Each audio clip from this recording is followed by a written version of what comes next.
Alright guys, I'm here back with a new video, and in this video, I'm back redoing another of my bigger rankings that I haven't done in 5 years, and here I'll be doing my winner rankings for Big Brother US. So here I'll be ranking every winner of the mainline show outside of Eddie McGee, because it's BB1. I'll be ranking them here based on how impressive I find their winning games. Now, really my criteria for this ranking here hasn't really changed in the years since. Now, I still do rank my winners based on the level of dominance they displayed on the season, though at the same time, I do feel like my interpretation of what exactly that means has potentially changed, especially with a show like Big Brother, one where it is a very difficult game for you to maintain control from beginning to end. And through that, I don't feel like the structuring of this list is as rigid as it is of my Survivor list, but we'll still be ranking them nonetheless. And here we do have 24 winners to be ranking here. And let's start off at number 24. The worst winner in the history of Big Brother is the latest winner of the show. We got Jag Baines, the winner of BB25. And Jag is just a winner that really just frustrates me. I mean, he is a winner that I did not want to put on the bottom. I mean, straight up, like, obviously a major aspect of why he's at the bottom here is because of the fact that he was voted out and had to come back to the game. Something that I do think is very damning to someone's winning game. Again, you fundamentally failed at the overall objective of the game and not getting voted out, and had to be lucked out by something completely out of your control to make it further into the game. And again, like, that in itself is obviously very bad. However, straight up, I mean, Big Brother has had a decent chunk of winners that were greatly affected by twists or by comp runs or just other very lucky circumstances that even that wasn't actually enough to have Jag at the very bottom of the list. But what does put Jag at the very bottom is pretty much everything else. I mean, the fact that, again, he gets evicted in week 4, comes back, and then literally does the exact same thing. He falls back into the same alliance that he had previously falsely believed in, and proceeds to almost get taken out in week 5 after having been volunteered for the block, only to be saved due to something that Red did, not something that he did himself. And then we get to week 6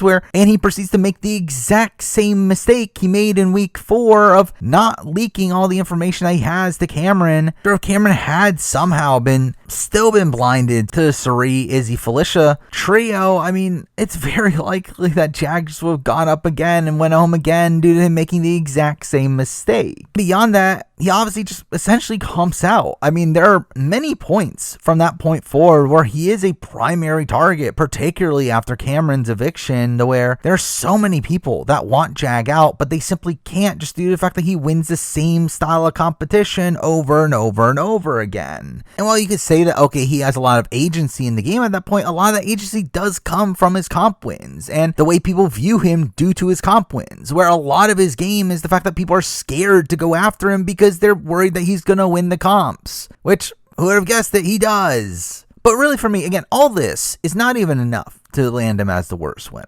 There had to be another extra step to land him as the worst winner to me, and that is the idiocy of him taking Matt to the end despite being told by numerous jurors that he will lose against Matt. Which, to me, that's the final straw. I mean, that's the point where I'm like, okay, no, I can't have this guy not as the worst winner of all time at this point. It's like there's just so much wrong with his game to where he just makes mistake after mistake after mistake and just ends up winning because of comps, and also really the failings of Matt, his jury management, to where, again, I just feel like Jag plays the game pretty much all wrong, but essentially ends up lucking his way to win because he just won all the competitions. So I think Jag is a terrible winner, and he is the worst winner of all time for me. He is here 24. Now, number 23, again, I can't believe there's someone worse than this person. This person to me has always been the worst Big Brother winner for years. However, we've got someone worse than him now, but still at 23, I do have Evil Dick. And again, Evil Dick sucks. Evil Dick is also really bad. I mean, Evil Dick is a player that his entire game is based around this false notion that he actually had much agency in his game, when in reality, a lot of his game was framed around America's player. Or despite him thinking that he played this very impressive game on this season, really a lot of his game only happened because of America's player. Again, a twist that had America being able to force a player to make certain decisions that they wanted, a twist that greatly benefited Dick as he was the fan favorite at the time. And through that, he directly gets saved during a Dustin eviction, which, I mean, to be fair, again, there are things that definitely qualm with that. The fact that he actually won the veto that week and only stayed on the block because he used it on his daughter, which is obviously another weird circumstance there. You can also call out the fact that he does end up targeting Eric due to the actions that Eric was forced to make due to America's Player, which you can at least say that, okay, maybe America's Player did disfavor him to a degree, but even then, he still didn't have the social capital to get Eric out and proceeds only to be saved moving forward due to the fact that Eric was forced to work with Dick. Even at the point where Eric wanted to make a move against Dick, he didn't even get the opportunity to do so due to the fact that America didn't have enough time to vote. So I think Dick's game is a fundamentally bad game here. One that, again, he only wins due to the fact that America's Player was on his side. Though, again, in comparison to Jag, at least he was in a majority alliance at the very beginning. And also, I think he does good work in pulling in Zach and him blindsiding Jessica. Again, I think there are good things to point out with Dick's game, even though, again, I think it's a really bad game. So, again, I think Dick is still a terrible winner, but he's at least better than Jag. So he's here at number 23. Number 22, we have another winner where, again, another really bad one. Really benefited due to twists. At 22, I do have Rachel Riley. And again, obviously, I really like Rachel as a character. I really like her as a player in terms of watching her on the show. But her winning game is really bad. I mean, it's a game where, yeah, she was in the majority alliance at the very beginning of the game, but it was an alliance that was handed to her through her being on a half and half season. And obviously, through that, all the vets were going to work together and some of the newbies flocked to their side. But even then, I mean, she annoyed enough people to where, even then, I mean, Jeff and Jordan even still considered targeting them in week 2. You still had Brandon going out in week 4 and Rachel seeming to go out right next to him until she's essentially saved by a twist there, where I think a lot of people bring up the final 6 round for Rachel as the big damning thing against her game. For me, the more damning thing is what happens at the Lawan eviction week, where, and this is a week where Rachel was pretty dead to rights had she remained on the block after Jeff won the veto, though largely gets saved due to the fact that this upcoming twist was happening, where Julie told the players that a twist was occurring the next week, which through doing so, at least this downward spiral for Lawan, but we do have like Shelly being able to utilize that to her benefit and getting Lawan on the block to where, again, they blindside Lawan over Rachel. But again, that was a situation where if that twist had not even been foreshown, more than likely Rachel just leaves that week. Or Kalia and Danielle would have a lot less incentive in putting Lawan up in that spot, especially if Lawan isn't volunteering to go up. So for me, that's the bigger issue of Rachel's game. But even then, we do still have to consider the fact that, yeah, she has a very rocky game after that. She gets Brendan back only to lose him again. She is a precarious spot at the double eviction where she's barely saved over Jeff. At the final 6 rounds, she is the primary target and gets saved by a wonky veto win, which was a comp that was very reminiscent to the HOH she won in week 1. Now, again, people will mention Pandora's Box as a big moment for Rachel. And while it definitely did benefit her, I don't think that's actually something that won her the game necessarily. I mean, it's obviously just a twist that more so kept around Jordan and through that got her better odds moving forward. But really, I feel like based on how the comps played out and everything, I think the game plays out pretty much the same. Just swapping out Shelly for Jordan in placements. And I think Rachel probably still wins at that point, but still obviously a very rocky path where she essentially needs to win out towards the end game, only being saved at the final 4 round due to her relationship with Portia, which again, to be fair, I will give her some credit for having that relationship with Portia. But even that, I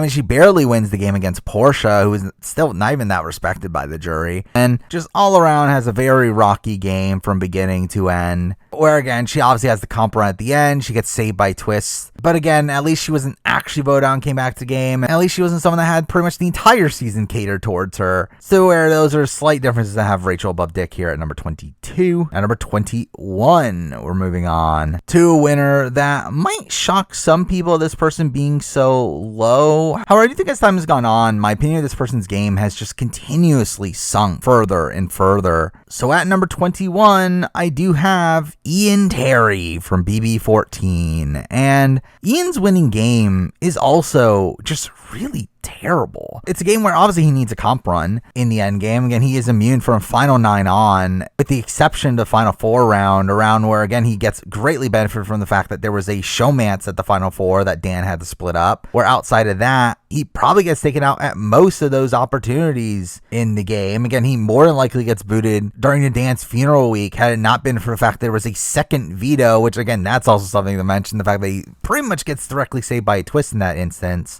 Again, he was the direct target at the second double eviction. He probably also goes home at the final 5 had he not won HOH that week. He, even at the end, is even guaranteed to win, where while he does beat Dan, I do think against Danielle, it actually is pretty close, with me actually probably leaning Danielle. So again, all that is pretty bad. And along with that, it's like he was never really in a true majority alliance. So obviously the show portrays as, oh, he was in the Quack Pack and he led the charge getting rid of Mike Boogie, when like that's not really the case. And even if it is the case, it's a terrible move for him to get rid of Mike Boogie to begin with. But even then, like, he was on the outs of that group. Again, that group was already alliance on their own without Ian involved. Ian was essentially just one of their fake alliances that just so happened to be real for that one specific week, just due to how the circumstances played out. Where again, the likes of Brittany, Shane, Dan, and Danielle were much closer to each other than Ian was, with him just being an extra number for him. And again, he potentially is even the first boot in the first week had he not been saved by the coach's comp where he was given immunity. Like, really, to me, it's like there's just so much with Ian's game. I just feel like he's a very luck-dependent winner. I think it has many twists that work out in his favor, along with a massive comp run towards the end. And even despite that, was still not someone that the jury respected that much. So I don't personally look at Ian's game that fondly, and for me, he's here number 21. Now, number 20, we're moving on to a winner that usually gets clumped in with these more twist-reliant winners. And again, I do mostly agree. And while this person was definitely benefited from a twist, I do actually feel like this person's winning game is less reliant on that twist than the people we've talked about so far. So because that, number 20, I do have Jordan Lloyd. And again, for me, Jordan is someone that obviously gets brought up constantly as, oh, she only won due to the coup d'etat, when I don't personally feel like that actually is the case. Well, again, the coup d'etat definitely did benefit her. The coup d'etat, I think, gets a bit over-credited for actually saving Jeff and Jordan during that round, where while yes, obviously Jesse wasn't going home that week and the coup d'etat makes it so Jesse goes home that week, Jesse was also still a massive target on the board. So considering how the next week's comps play out, of Michelle winning the HOH and Jordan/Jeff winning what would have been that veto, again, obviously Jesse could have played and everything, but again, it seems very likely that Jesse just would have gone the following week anyway. But even beyond that, just pertaining to Jeff and Jordan, like, they weren't actually even the target for the next few weeks, where by this point in the game, Jesse and his group didn't want to go for Jeff and Jordan. They were planning on taking Jeff and Jordan to the final 6, still having Michelle and even Kevin Campbell higher on their priority lists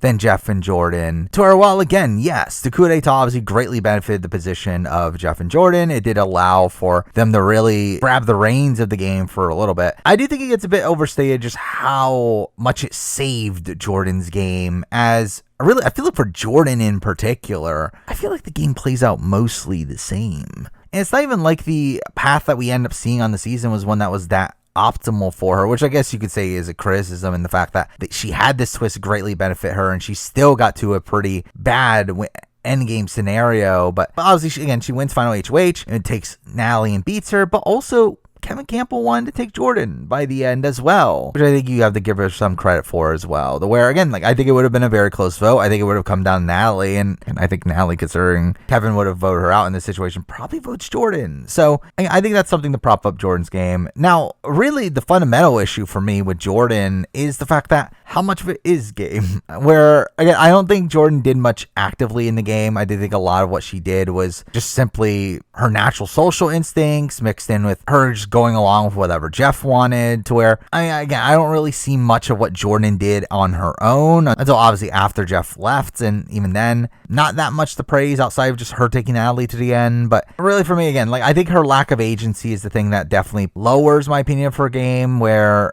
while I think her winning game is probably less flawed than the next person we'll be talking about, I think that person at least had a lot more agency in how they got themselves to the end, while Jordan, again, I don't really see much agency outside of just winning think final HOH. So again, still don't look at her as that highly of a winner. So because that for me, she's still here at number 20. Now number 19, and this might cause some people to be upset, but again, when it comes to the winning game, at 19, I do have to have Taylor Hale. And again, the thing is with Taylor, she was voted out. And again, the thing with Taylor is that, again, she was going to be voted out week 1. It was going to be a unanimous vote for her to go, only for the vote to be canceled. And while, yes, I know that they did have this twist in place to where she probably would have competed in a competition against Paloma and probably would have beat her, it still would mean that she would have been saved by a twist. Which again, at that point, what's the difference between her and Jag, or her and Dick, or her and Rachel, or even her and Ian, these people that were like directly saved by twists? Again, like for me, when looking at Taylor's winning game, that fundamental piece at the very beginning there is something that does greatly demerit her game, in my opinion. But beyond that, again, I think her game is fine. Now, I think Taylor's probably the player that has faced the most adversity and gone on to win the game, which is definitely something to give her some credit for. The fact that, again, she started off in such a low spot and was able to get involved in the leftovers and build social capital from there. Essentially able to get out all the people that were directly coming for her, in the likes of Amira, Nicole, and Daniel all in a row.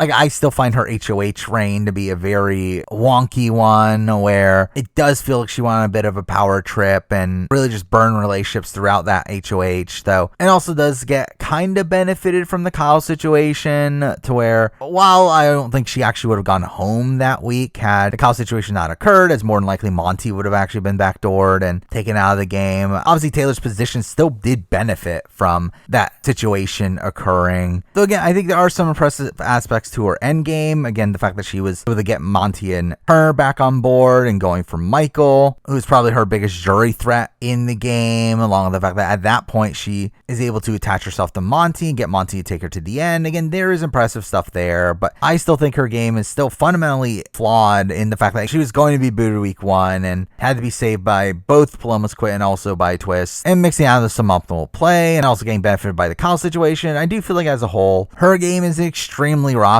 one, where again, I do still respect the amount of adversity that she faced, but in terms of my overall winner ranking, I don't really look at the amount of adversity that she faced as anything to really prop up her game, and if anything, really the opposite. So because of that, for me, I can't really prop her up too much. So because of that, for me, Taylor's here number 19. Now number 18, we're moving on to a winner that is pretty universally talked about as one of the worst winners of all time. And again, as you can see by his list, he's not at the very bottom for me, though I still think his game is riddled with flaws as well. And that person is Josh Martinez from BB19. And Josh's game here is one where, again, like some of these players that were benefited by Twist, you could definitely call out that week 1, he was given immunity in a spot where it did seem like he was the target from Cody, to where, while Cody obviously goes on this massive rabbit hole throughout the week of eventually trying to get Paul out, more than likely if Josh is there at the end of the week against Christmas, or even Paul, like, he probably goes home. Though to be fair, again, it was so far away from that to where a lot of other things happen the week, to where again, we'll never truly know if that directly saves him for sure. But beyond that, obviously Josh is just someone that was never really taken seriously in the game. I mean, he was someone that was looked at as this very emotional player, and through that, Paul really took him under their wing. And when Paul was really just running the game, Josh is just there alongside him.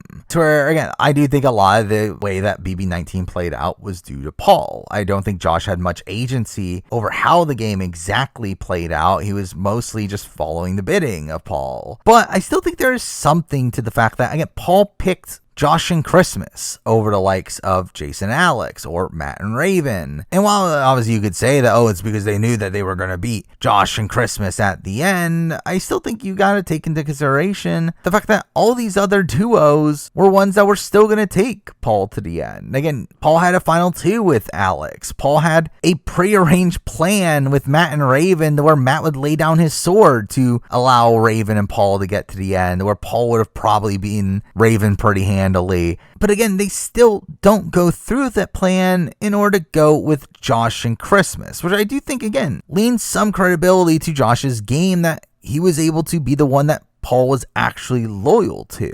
And while Josh obviously does win final HOH and take Paul to the end, I do think there is some activeness in how Josh plays the game. He isn't blindly following Paul and taking Paul to the end due to blind loyalty. I do think he fully believes that he would beat Paul at the end. Where again, we do see him do probably the most impressive thing about his game and laying out these great goodbye messages that undermine Paul's game. And I do think he does a lot to undermine Paul's game throughout the post-jury phase of the game that I do think does dividends for him by the end. Now again, outside that, how much agency and control do you really have over the game? Not much at all, which is the reason why I still don't have him ranked that highly. But again, I still do give him at least some credit for his jury management, him being able to make himself the one that Paul was actually loyal to, which is enough to land him here at number 18. At number 17, we're moving on to a winner that constantly gets talked about as one of the most underrated winners of the show. And well, there was probably a point where I did agree with that. I do think my latest rewatch of BB3 alongside some live feed analysis from it does still probably lean me towards the fact that I do think she is still not the greatest winner in the world, and that person is Lisa. And again, for me, Lisa is a player that obviously plays this more under the radar game. I mean, while she is initially the first HOH and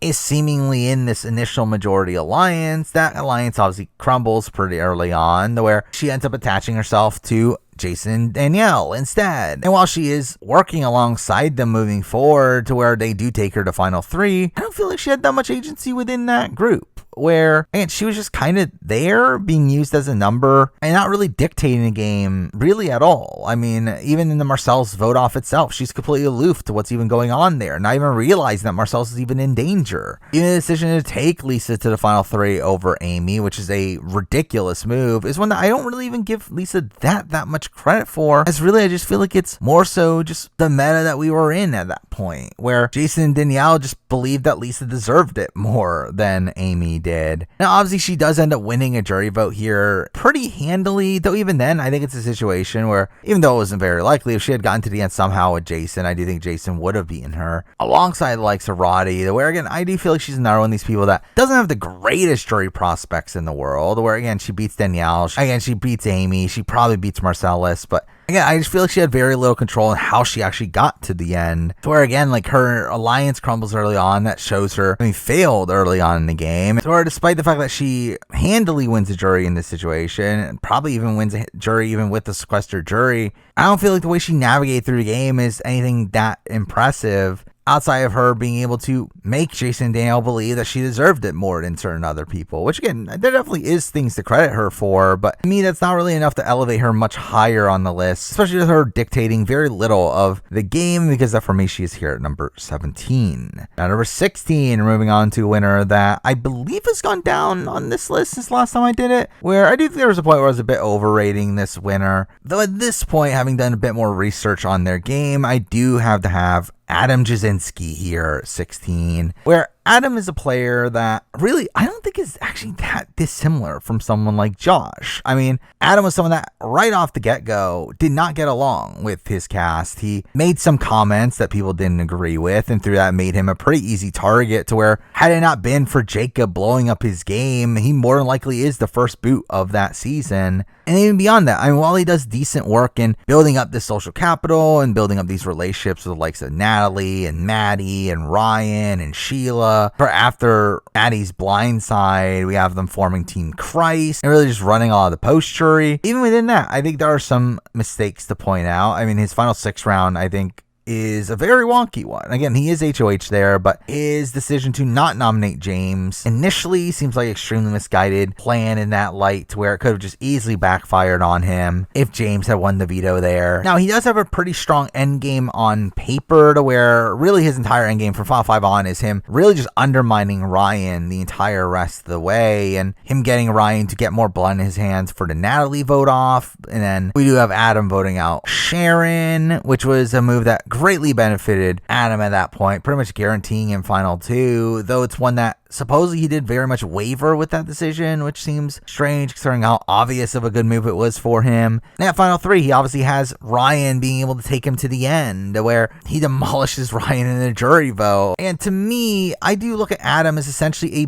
better version of Josh, one that probably was doing a bit more actively throughout the middle portions of the game and probably have more win equity coming into the end game than Josh. Again, Josh very narrowly wins any of the scenarios he's in. I think does more impressive work in how he navigates the end game, particularly with his manipulation of Ryan, to where again, I do think there is some good stuff with Adam, though again, I think as a whole his game is still very, very rocky. So for me, he is here at number 16. Now number 15, we move on to a winner that I've always criticized this person's winning game, and again, my opinion of that winning game has not really changed at all here. It's more so the people around him that's changed. But at number 15, I do have Dr. Will. And again, for me, I've never personally found Will's BB2 game to be that impressive. It's a position where he is the clear leader of the Chilltown Alliance right away and does become a massive target because of that, where most people were targeting him at the beginning of weeks 2 and 3. And again, he gets very fortunate in that Krista won week 2 HOH, and in week 3, he gets fortunate in the fact that Shannon essentially lays down her sword for him, which again, to be fair, you obviously have to give him some credit for having that relationship with Shannon to where she would be able to do that, but still, I do think it definitely feels like a more luck-based circumstance. And following Shannon's elimination, again, you do have him playing some aspects of the game pretty well here, and playing the middle, and him being this kind of floater in the game that builds these bonds with Nicole and Hardy that gets them to want to drag him through the game. But he does get to the Final 4 in a position where, had this been the modern era of the show, I do think he's pretty much screwed. Where had there been a Final 4 veto, I do think the likes of Nicole and Hardy are very likely to win it, to which they would have voted him out.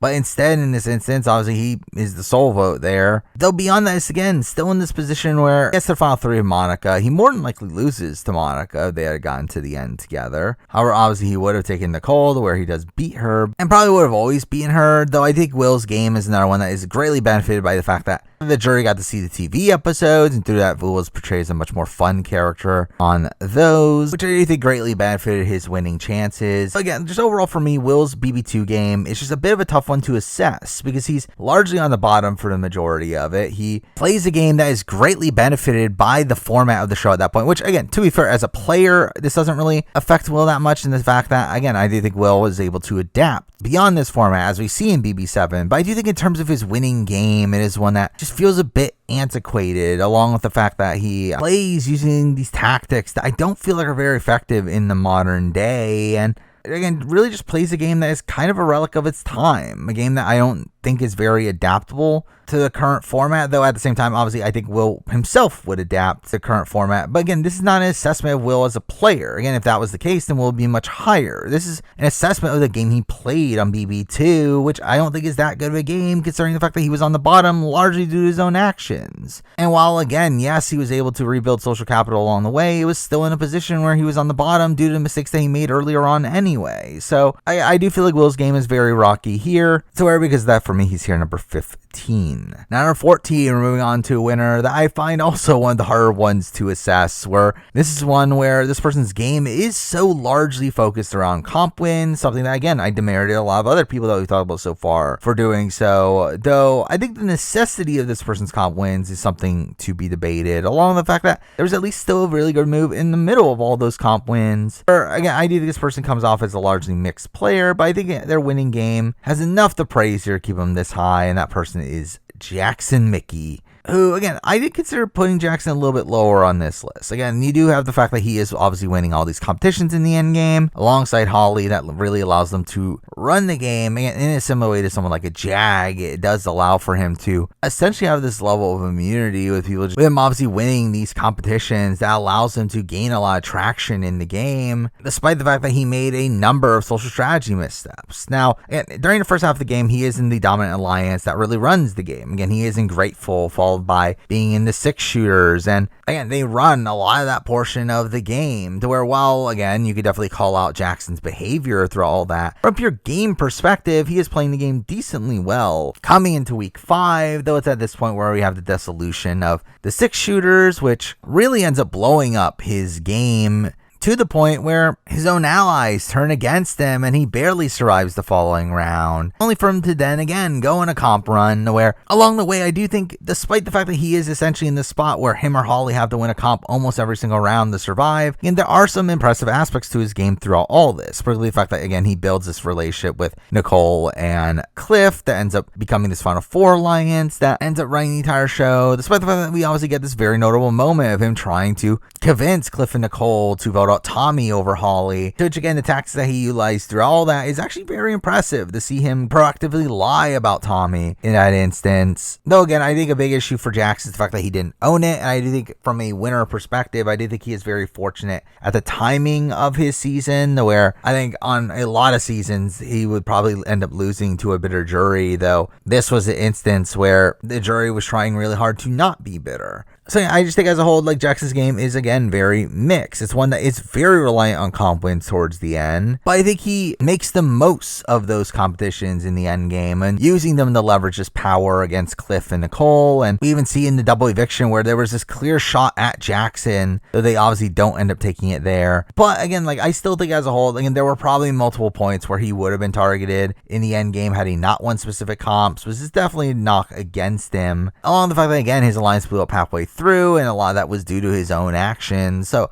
again, that definitely is a flawed game there, but I do think his game had sparks of pretty impressive play, along the fact that again he did utilize his power while having these comp wins pretty effectively. So while I could definitely see an argument for him being maybe a spot or two lower on the list, I do feel like the activeness of his game is enough to leave him here at number 14. Now number 13, we're moving on to a player that I found very tough to assess, because I think this is a player that had he been on any other season, his game here is not a winning game. However, the game he did play was a seemingly impressive winning game, though one I had a lot of complaints with at the time, and that person is Xavier. And I mean, just straight up about Xavier's game, I do think he is one that only wins due to the cookout. I do think if the cookout did not exist, had this not been a season taking place immediately after the prominence of the Black Lives Matter movement and also diversity mandate, I do not think Xavier wins this season. However, there is still some decent play throughout this season despite that. Now, I mean, straight up again, like, I do think had it not been for the cookout, he's probably booted somewhere around the final 9 round. I mean, that was a position where really a good chunk of the house outside the cookout did want to target Xavier. So I think that was a position where he was very much benefited from the fact that the cookout had the likes of Tiffany and Kylan having to work with him in positions where it very much benefited him to not do so, and had them in positions where the allies wanted to target Xavier only for him to be talked down. However, again, the formation of the cookout was something that greatly benefited him in the fact that he was actually pretty well positioned within the power structure of the cookout. He obviously had a very strong relationship with Big D, a final 2 with him. He also had a really good relationship with Azza. That had him pretty much controlling half of the alliances at the time of the final 6. So there again, I think he gets extremely fortunate in the fact that Kylan is Kylan, and for some reason, despite everyone telling him how big of a threat Xavier is, this actually leads to Kylan wanting to take Xavier to the end because he wants to beat the best, which is something that again, like, greatly benefits Xavier's game, but it's something that's completely out of his control. So really, again, I feel like that is kind of the summation of Xavier's game. It's a mostly middle of the road game until the end game, to where at that point he's largely benefited due to things completely out of his control, and also seemingly had a lack of awareness of his game as well, where he really thought he was running things when in reality it was Tiffany and Kylan. But again, he makes the most of the cookout, which is something to at least give him some credit for, I guess. But really outside that, again, I think his winning game is one that is deeply flawed, though again, in comparison to someone like a Jackson, I do think his win at the end was a lot more secure. I also feel like his positioning towards the end game is a lot more secure, to where again, by the end of it, I mean, Azza was going to take Xavier to the end. Mind you, that was due to mistakes that Big D made. But still, I mean, like, Big D was going to take him to the end. He obviously had a very good likelihood of taking himself to the end. Kylan was even going to take him to the end, where Kylan would have lost against him, to where, and his positioning at the very, very end of the game is extremely impressive, though I just don't feel like it was much that he did actively. But it still is a thing to prop up his game, because that for me, I do have Xavier here at number 13.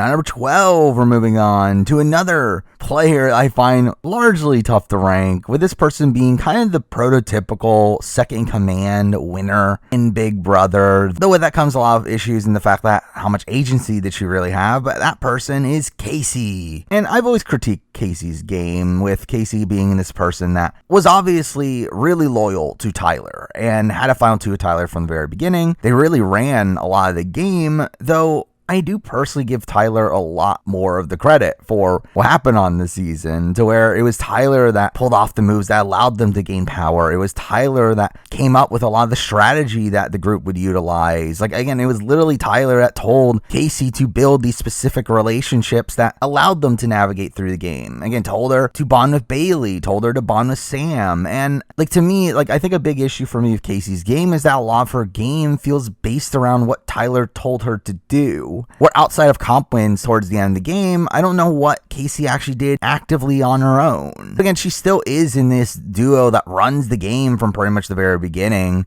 being relatively safe in the game, being one of the safer members of the level 6 alliance. But again, I just feel like there's not much that she actively does on her own, and even then, like, she barely beats Tyler. She probably would have lost against JC, even though, again, that was a situation that wasn't going to happen. But I do feel like had we had more time for the jury to deliberate, I do feel like there's a very good chance that the votes flip against Casey at that point, considering Casey even lost a vote during the actual jury questioning, which, again, is very rare to happen in Big Brother. Like, Casey's game, obviously, is largely based around loyalty, her loyalty to Tyler and her doing the things that Tyler wanted her to do, though I just feel like there's very little that she actually does on her own, which does make it a bit tough to rank. Though again, I think in comparison to the likes of Xavier and Jackson, I do think her game was a lot less reliant on her own comp wins. But again, in comparison to someone like a Jackson, I think she's better in the sense that her game wasn't as reliant on her own comp wins, while with Xavier, I do feel like her game obviously wasn't benefited by the social climate at the time, at least as much. I guess, to be fair, Rockstar did vote for her just because she was a woman, but still, it's like Casey's game is a bit more raw to me, where it's just a pretty basic second-in-command game, which is enough to land her here in number 12. Now, number 11, we're moving on to a winner that I do look at kind of similarly to Casey in the fact that this person was never really fully in charge of the game, though I do think this is a winner that more actively put themselves in the positions that they were in, while also having more of a killer instinct at the very end, and that person is Steve. And again, Steve is a player that obviously didn't like dominate the game. He wasn't in a dominant position for really any of the game. He was actually instead a person that actively chose to be at the bottom of the majority alliance.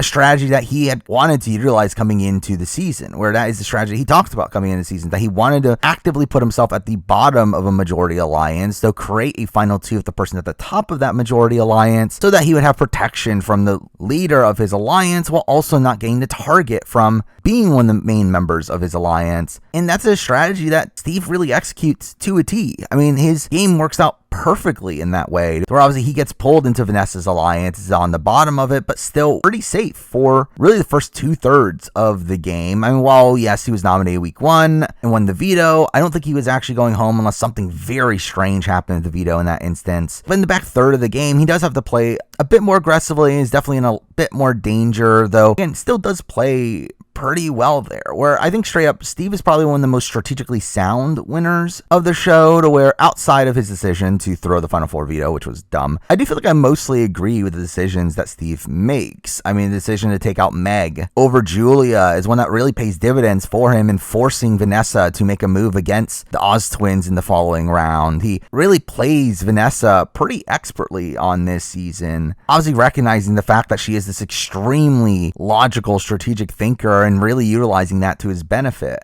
while also being able to play down his threat level enough to the point where she obviously takes him to final 3 thinking that he's going to take her, when obviously he cuts her, which just in itself, I mean, his move to actually cut Vanessa is a pretty cutthroat move that I don't know if many of the people that we've talked about so far would have made. I mean, outside of Xavier, I don't really see many of the winners that we've talked about already making that move of cutting your number 1 from very early on in the game at the final 3 to win the game, which again should be something that would be obvious, but again, it's just something that people just don't do. But Steve did here. So I do think there's a lot more agency in Steve's game, especially when you take out the comp wins of it all, where I've always found it really impressive how Steve navigates through the game, especially considering his archetype. So again, obviously, like a lot of people compare Steve to Ian, and really I feel like their games could not be more different, where Ian was so reliant on comp wins and twists to get him to the end of the game, while Steve was able to actively navigate his way through the game. Now, obviously, the reason he's not higher is because he's not really ever in a power position throughout really any of the game. Again, while there are points where he's the swing vote, he's never really on the top of really any power structure, which is what leaves him kind of in the middle tier for me, but still, I think a pretty solid winner of the show, and that's why he's here number 11. Now, number 10, we're moving on to a winner that, despite their archetypes being vastly different, I think actually ends up playing a very similar game to Steve, though with probably less strategic acumen, but probably with more social acumen, and that player is Drew. And really, my opinion of Drew's game has probably gone up in recent times through my latest rewatch of BB5. Though, to be fair, I don't think it's very reflective on this list. But again, Drew, I think, plays a pretty solid game from beginning to end. I do think his game, while he is in the Four Horsemen, which obviously crumbles by the end of the pre-jury, he's still in a really strong spot within that group, playing the middle very well, to where he has these really good bonds with the likes of Diane and Adria Natalie, to where he ends up being part of the Twin Alliance once that crumbles, to where he's still relatively safe in that group, with Adria Natalie being bigger targets in front of him. Really, his relationship with Diane seems to pay massive dividends in the game, to where obviously has Diane wanting to keep him safe, but through that, it does have the likes of Nokomis and Karen not wanting to go for him under the worry of pissing off Diane. And really, that allows him to pretty much just skate all the way to the final five, despite losing Alliance members along the way. Again, losing the twins, who are these great shields for him, especially after making the move to take out Will, which was something completely in his best interest, even though, again, I wouldn't give him that much credit for making it happen, but it is something that he allowed for it to happen, to which it greatly benefited his game. But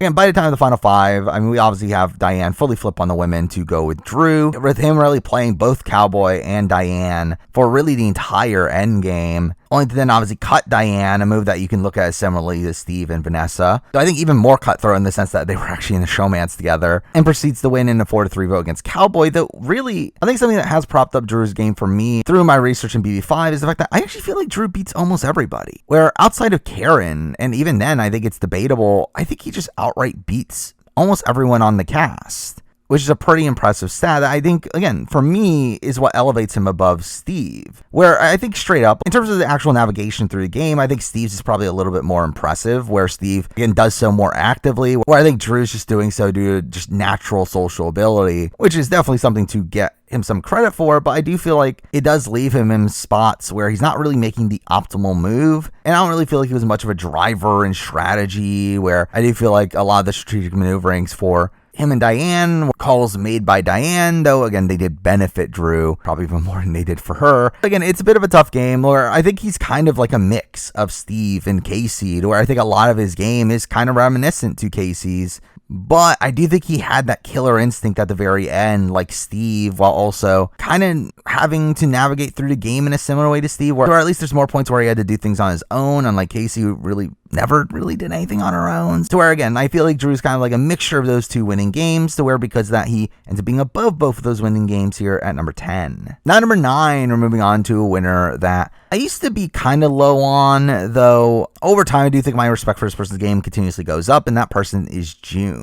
And again, June for me is a winner that I've always criticized her lack of win equity, to where while she obviously beats Allison, I do think she very much struggles to beat pretty much anyone else in a jury vote, to where while again she might squeak out a 4-3 or something in some other situations, I don't feel like she's someone that a lot of the jury respected and wanted to win the game. She simply got the votes because she was against Allison, someone they respected less, which, and to be fair, I think June does a lot of good work in undermining Allison along the way, but I do think the fact that she only had this one path to a win, and that path was not even that clear of one, is something that I do criticize from June. Where again, it's not like Boston Rob in Redemption Island, who, again, we can debate if he had only one path to a win, but even if he did, he completely ran the game to the point where there was very little chance that end game wasn't happening for him. While with June, and really just by the nature of Big Brother being a game that's more reliant on comp wins, I do feel like her game ends up being a lot rockier than that, where again, I think she gets very fortunate in the fact that Allison does end up winning out at the end, where, while again, there's a lot of talk about how, okay, June only beats Allison, I think another thing to point out is the fact that Allison's the only one that takes June to the end. Robert's not taking June to the end. Erica's not taking June to the end. She gets rid of G, who would have probably taken her to the end. To be fair, probably would have beaten her. I do think her endgame path is so much more reliant on Allison winning the comps, which, I mean, to be fair, again, she could have won part 3 if she really wanted to, but I do think her end game is a lot rockier there, and I think her earlier game is also a bit sloppy, to where, again, she does attach herself to Dana, where Dana blows up the game, and while she flips alongside them, they lose power almost instantly, and through that, she ends up on the block. And while she's able to recover from that, I still feel like her positioning throughout a lot of the game was not particularly great. But yeah, I do think from the final 8 until the final 4, I think she plays a pretty impressive game. Again, playing the middle very well, picking up Allison, though to be fair, it was Allison that proposed the alliance to her, but whatever. I do think she plays that floater game in that middle portion of the game very, very well. But for me, again, I just feel like there's these little missteps here and there. I feel like there's the fact that she barely wins a jury vote. I think also the fact that, again, she probably only beats Allison. I think there are these things to criticize for me that stop her from being higher on the list, though, again, I do think she plays a very solid game, which leaves her here number 9. Now, number 8, we're moving on to a winner that I very much debated this person with June, to where I do feel like their winning games are kind of similar, though I do think this other person had better positioning, which is why at number 8, I'm going to go with Nicole Franzel. Obviously, her game from BB18, which is a game that, again, I think as a whole is more stable than June's. Now, there definitely is a rocky point in the middle where Paulie gets taken out and she loses control of the game, though, and she recovers from that very well. She also is, again, in a very good spot in the very beginning of the game where she's really in the center of a lot of the goings on in the game, having the vets on her side, also having an all-women's group, having the relationship Paulie and Corey. Again, she's very well positioned early on in the game. For while she isn't the main decision maker in the game, again, she's still very well positioned. And again, once Paulie goes, I think that's really where Nicole's game really kicks up. Again, playing a pretty impressive game alongside Corey and them flipping back and forth between the sides, where, again, Nicole's lie to get Natalie to target Paul and Victor is a very impressive play that kind of wins her the game, as it later has her being able to pick up Paul and Victor and have them go after James and Natalie, allowing them to then go after Victor at the final 5, putting Nicole in a great spot at the final 4, where obviously Corey takes her to the end. You do have Paul at that point wanting to take her to the end, and if she somehow got to the end of James, she probably beats him. Now, obviously, a problem here is the fact that a lot of her endgame is very reliant on Paul, though Paul does win on the comps. Though again, she's able to convince Paul to take her to final 2, even when it's not in their best interest, as they obviously end up losing to her. And to be fair, I don't really know how much active that really is on Nicole's end. I don't think this is a situation where Nicole even thought she would beat Paul, but I think it's more so based around Paul's overall mindset at that point in the game. But still, I think it's still pretty impressive, at least on paper. And again, I do look at Nicole's winning game here pretty highly. I do think her game from really the Paulie boot on is pretty impressive, while also having some great positioning early on. So again, in comparison to June, I will say, like, if we were just solely ranking them as players from their winning seasons, I think I would look at June as a better player, as I do think June had more of a killer instinct than someone like Nicole, where, again, I think an issue for Nicole is the fact that she wanted to go to the end of Corey, who she probably ends up losing with, but Corey was always the shield in front of her, to where when Corey finally gets taken out, again, she is then in the position where she probably beats most people. But I do think that is the thing that makes it kind of close between Nicole and June, where, again, I overall find Nicole's positioning through the game a lot more impressive than June's, but June's killer instinct is something that elevates her a bit. But at the end of the day, I still end up going Nicole here at number 8. Now, number 7, and now we're getting to the winners that I would consider pretty dominant winners for the sake of Big Brother, at least. Where, again, Big Brother is a game where it's very tough to hold control for the majority of the game, though I think these are the people that I think held control at least enough to consider them as pretty dominant winners. At number 7, we're starting it all off with a person that I think probably had a lot more outside circumstances that benefited their game, while also still debatably being a second in command, to where it drops them a little bit, and that person is Mike Boogie. And, I mean, obviously a lot of people talk about Boogie as a really bad player, or one that only won because of Will, which, I mean, to be fair, that statement might be true, but I think people do a bit too much to discredit his All-Stars game. Sure, while, yes, Will and Boogie were really running things, and Will did do a decent chunk of work, and did have a lot of the win equity coming into the end game, I do feel like Mike was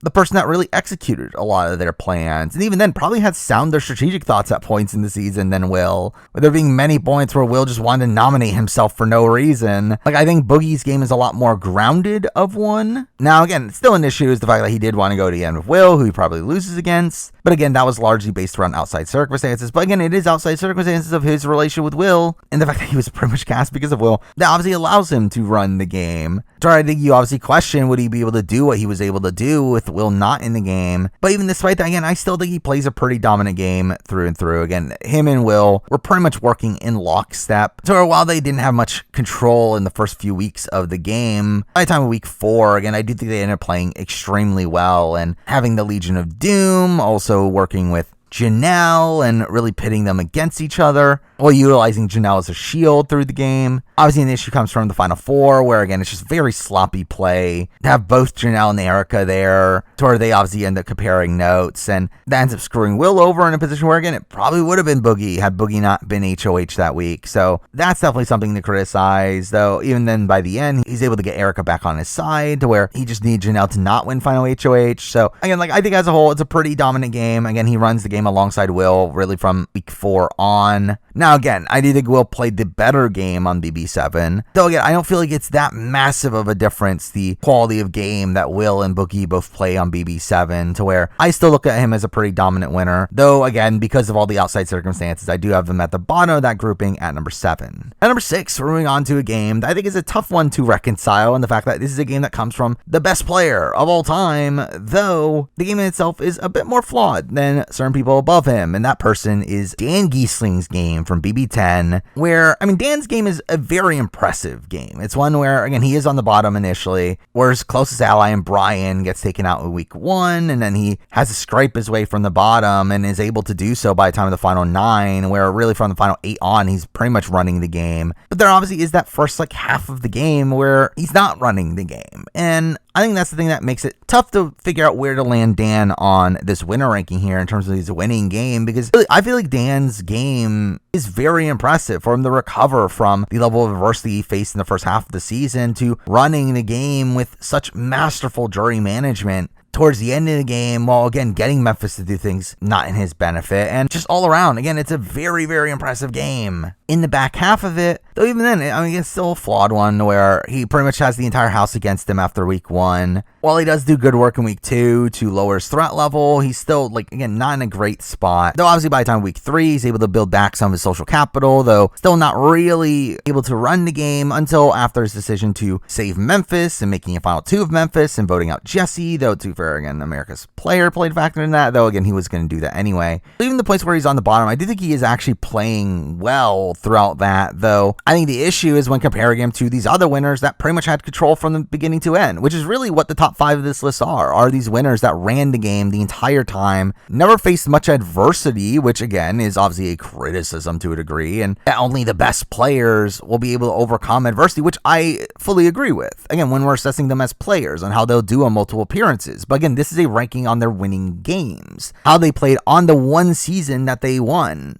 And because that, for me, that is something that does lower Dan on this list, is the fact that, again, he wasn't in control in the first half of the game, unlike some of these other players. Along the fact that I also think his end game is, like, a little bit rockier than people like to mention. Again, at the final 5, he is very likely the boot there had Memphis not won the veto in that spot. For a while, again, yeah, he is able to do good work in getting Memphis to convince Jerry to not put both of them on the block together. It's still a position where he is very nearly out at final 5. And also, something went wrong at final 3 where Jerry somehow won final HOH. It's also not looking great for him. So, again, I think his endgame's a little bit rockier than people like to mention, particularly the final 5 round, but still overall a very solid game, a very impressive game in particular, but still not one that he dominates the game from beginning to end, which is why he's here number 6. Now, number 5, and again, I think this top 5 here are all pretty dominant winners. I think these are winners that had control from beginning to end, but we're going to be starting it off here with the first 2 here that, while they were dominant winners, I don't think they were necessarily the front runners to win for the majority of their seasons. And at number 5, we're starting all that off with Hayden Moss, who obviously plays a very dominant game, being part of the brigade, being a central figure within it. Obviously, an alliance that runs the game from beginning to end, though I think a criticism of his game here is the fact that I don't really feel like he really takes the reins of the game until the final 7, obviously the map boot, where before that, I think he is kind of just laying back within the alliance while he's in it. I do think it is a lot more of Matt doing the strategic work for the group, which all obviously benefits Hayden, though again, I think he's not as out in front for the first 2/3 of the game. Though obviously in the back third of the game, I did think he does some very impressive work, obviously leading the charge against the map vote, picking up Brendan as a shield for him. So, I mean, they have to cut him loose anyway, just due to how comps worked out, but still, pretty impressive work there. Having both Lane and Enzo wanting to take him to the end, where he does beat both of them. Even being in the spot where, Brittany wanted to take him to 3. Again, Hayden's positioning in the end game is very impressive. Now, I think you can have some qualms with his jury prospects, to where while he does beat Lane, he does still only beat him in a 4-3 vote, where I believe it all stemmed from a misunderstanding with him and Brenchel that led to him losing their jury votes. But while it doesn't matter against Lane or Enzo, I do think had he somehow gotten to the end in other jury scenarios, I think it could have been detrimental to him. But still, again, it is a very dominant game. He does run the game fully from the final 7 on. He is still in a very dominant position for the first 2/3 of the game. And it's all around just a very impressive game, which leaves him here at number 5. Now, number 4, we're moving on to a winning game that I think is more impressive than Hayden's in the sense that this person was out in front for a lot more of the game, though I think is worse than Hayden in the fact that this person had a lot less win equity. Though considering their very impressive positioning in the game, at number 4, I'm going to go with Maggie. And Maggie's obviously this person who gets talked about as being essentially a cult leader, being a person that weaponized Eric's eviction to allow her to run the game. And yeah, I mean, that is a lot of how I look at Maggie's game. Though I think a big issue with Maggie, essentially I look at Maggie as the Brian Heidick of Big Brother. This person that, yes, she ran the game to almost as much as you can in a game of Big Brother, though she did so with a lot of people not liking her. Where again, she gets to the end of the game with a good chunk of the jury not really respecting her. And the entire Sovereign group of the house hated her guts. In her win against Yvette, again, she largely wins just due to the fact that Yvette pissed off Rachel more, which again is more reliant on things that Yvette was doing than Maggie was doing herself. And even beyond that, again, she was still a big target for the opposing side. Now, again, the question is, would she ever have been able to even get taken out by the opposing side? Probably not, or at least it's not looking very likely. But still, I mean, I think that is still criticism to have here, along with her being outplayed by the Sovereigns back in week 3. Though, to be fair, again, I think she does very good work in recovering from that, her cultivating this group around her after the Eric eviction. That is a group that has most people in that group wanting to take her to the end, especially once their pairs are taken out of the game. You obviously have her move at week 5 to convince Howie to take out James, which is a very impressive move there that essentially wins her the game. It really just runs the game from the jury phase on mostly unfettered, to where while the other side does win a few HOHs here and there, they're never in this position to take her out. So again, I do think it is a largely impressive game. That's why she's at number 4 in the list, though I do think her lowered winning chances simply due to the fact that half the cast really hated her. Kind of why I do have her here number 4. Now, number 3, we're moving on to the top tier of the list for me. Again, these top 3 are definitively the top 3. I think these are all winners that ran the game from beginning to end. We're clearly going to win a jury vote had they gotten to the end, while we're also rarely in danger, which again is a very difficult thing to do in a game of Big Brother. But at number 3, we're starting it off with a winner that I'm pretty sure at the time that this person ended up winning the season, I did end up declaring them as the best winning game of all time, though I think a bit of time since then it's kind of lowered my opinion of that to a degree, though still a very impressive winning game. And that game comes from Cody Calafiore from BB22. And obviously Cody plays a very dominant game on BB22, running the game from beginning to end, being in the center of really just everything going on in the house. So it just felt like an inevitability that he would eventually win the season. Though, to be fair, I mean, that's something that's shared between him and the next 2 winners. However, I do think there's a major aspect of Cody's game for me that does leave him below those next 2. And it's something that he does share of Maggie. That is the fact that he was a big target for a lot of the season. And the top 2 winners that we'll be talking about were almost never targeted throughout their seasons, to where despite them being in these very dominant positions, they would avoid being even on the radar as these threats to really take out, while Cody was someone that was clearly talked about as a threat from the very beginning. Even in week 1, there were constant talks about how we need to target Cody. And I just feel like the comps obviously just never played out in a way that Cody would end up being on the block, to where I do think he was very much benefited by the fact that the committee had won as many comps as they did, which again allowed him to control the game, though I do think it's a amount of control that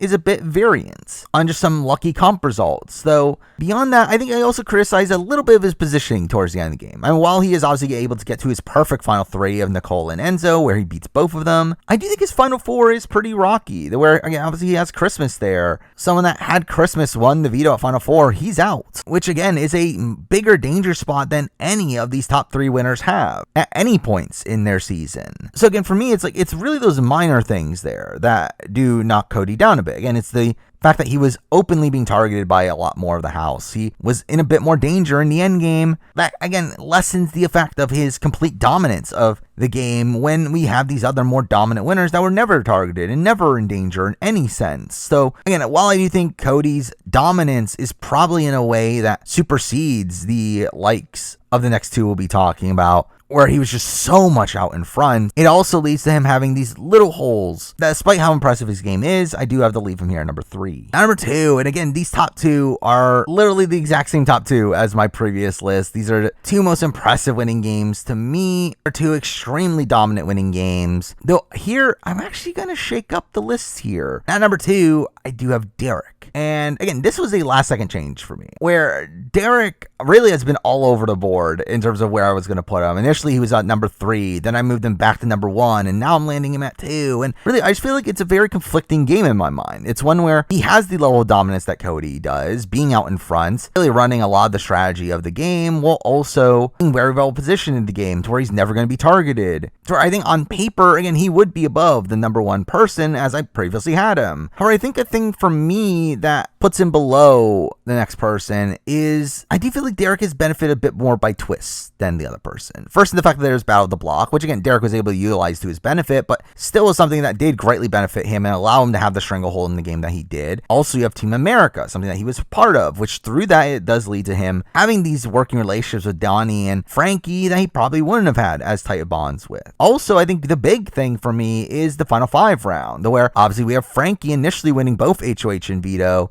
which would have put Derek in a more precarious spot moving forward in the game and losing Victoria, though because of Rewind Week, he's in a much better position. Now, straight up, I don't know how the game plays out from that point on if Frankie survives, where, again, I think there is seriously an argument to be made that Frankie would have still taken Derek to the end, and at worst, Derek is still final 3, or even in that spot, Caleb probably still takes him to the end if he wins final HOH, so it's still not even like a completely damning spot, but it is definitely something to note here of a spot where he was very much benefited by twists. And again, like, straight up, I think Derek's game is a lot more out in front and a lot more dominance as a whole than the number 1 pick, which is why I had him at number 1 in my previous list. Though I think when factoring in all these twists that very much benefited him, I think it makes it a lot tougher to really assess him. But again, it is still a very dominant game. Again, he's never really in danger throughout the entirety of the game. He has pretty much the entire house on his side and expertly sets up this power structure around him. Also having probably one of the best HOH reigns in the history of the show and taking out Devin in week 3, which allows him to cultivate his power structure. Again, it's a very, very impressive game,